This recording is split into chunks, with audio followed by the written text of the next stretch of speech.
La pasada edición de la Feria Genera contó con la participación de Aislamientos Uberlep, una empresa fundada en 2010 con un presente y un futuro muy prometedores. Aislamientos Uberlep nace desde una dinámica que pensábamos que había un núcleo de mercado que necesitaba del aislamiento térmico y sobre todo el concepto de aglutinar todo lo que pudiera ser en aislamiento térmico. Hoy por hoy somos una pequeña fábrica, pero nos sentimos pequeños, pero somos muy grandes a la vez, porque somos el que más aislamientos térmicos tiene, térmicos antirradiaciones, impermeabilizantes específicos, de todo lo que es el mercado nacional. Somos los que más aglutinamos.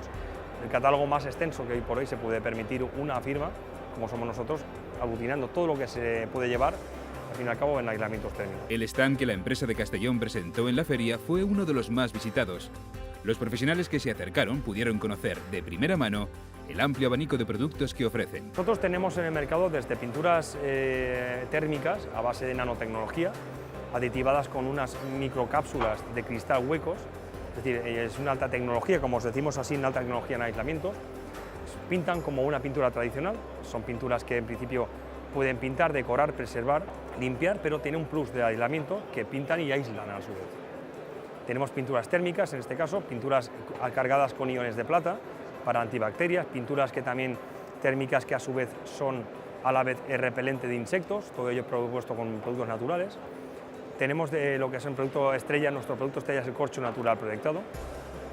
También elaboramos lo que sería un sistema de aislamiento térmico a base también de masilla térmica de corcho, y para ultimar también tenemos láminas térmicas en base a nanotecnología para evitar pérdidas de calor de las viviendas y pérdidas y entradas de calor, en este caso del sol. De cara a este 2015, una de las prioridades de Uberlep es la de aumentar su presencia en el mercado exterior, y por ello sus perspectivas para este año son muy optimistas. Tenemos una buena presencia y pensamos que va a ser un punto de salida bastante bueno.